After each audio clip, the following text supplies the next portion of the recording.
Hey, what's going on, everyone? It's Kyle Henderson of BamaInsider.com. As we continue to break down Alabama versus LSU, we can't forget about the special teams. Now, for Alabama, the kicker will be Joseph Bolivus, in for injured Will Riker. Now, Saban said on Monday that Riker is questionable, so let's go with Joseph Bolivus kicking field goals this weekend. 5 for 7 on the season, longest of 36 yards. We've seen improvement from him over the course of the season, so let's see how he shines on Saturday. Ty Perrine has been Alabama's punter. Now, this has been a great story. He's actually a walk-on, earned the job mid-season, and he's literally been booming as of late. 4 punts on the season, 47-yard average. The team has really welcomed this young man. He's even gone downfield and made a tackle or so watch for Ty Perrine on Saturday. Henry Ruggs III is Alabama's kick returner. As you know, he's one of the fastest players in all of college football.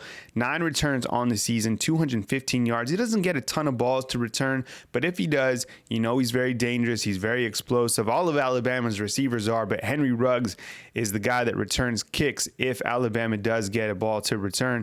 Jalen Waddle, Alabama's punt returner, is one of the most explosive players in all of college football. Literally, every time he catches the football, the entire stadium at Bryant-Denny or wherever Alabama is playing holds their breath, because you just never know when this young man is going to break a long one. It seems like every single time he touches the football, something big is going to happen. So LSU has to know that punting to Jalen Waddle could be dangerous and could be a game-changing play.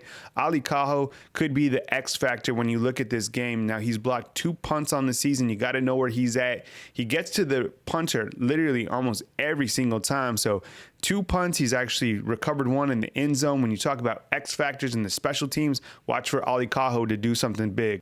Now, when we look at the LSU special teams, Cade York has been a great field goal kicker for the Tigers this season. 11 of 13 on the year, 84%. His longest is 48 yards, 2 of 3 from 40 to 49 yards out. Came up big with 3 big field goals earlier in the season against Texas. So Cade York, definitely a good one. Zach Von Rosenberg is their punter, average of 43.5 yards per punt, longest of 57. He has 12 punts that are inside the 20-yard line. So LSU is very established on their special teams. They don't make a lot of mistakes.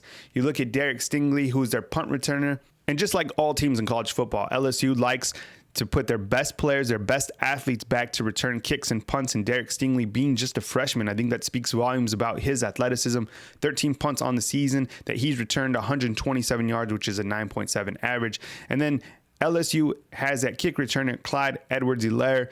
One of the most explosive players in this game will be Helaire. He has 8 returns on the season for 180 yards, which is a 22.5 average. I think Helaire is a guy that we've talked about, can make explosive plays in this type of a game. Now, when we look at these two teams side by side, when we look at the special teams units, you see that Joseph Bolivus is Alabama's kicker, Cade York is LSU's kicker, and I think the edge goes to LSU in that area. I think same with the punting game, but I think in the special teams kick return and punt return unit, those edges go to Alabama, and then the X factor I think will be someone like Ali Kaho. So it's very important that these special team units contribute at a high level game like this. I know people talk offense, they talk the defense, but don't forget about the special teams. It's a very critical part of each game. Hey, we want to hear from you in the comment box. What do you think about the Alabama special teams unit going up against the LSU special teams unit? Do those field goals make you nervous for Alabama? Does LSU have the edge in that area? Do you feel that a punt return or a kick return could spring this game open for the Crimson Tide? We want to hear from you. Please remember to give us a thumbs up, like, and subscribe, and continue to stay locked on to BamaInsider.com for tons of Alabama versus LSU football coverage.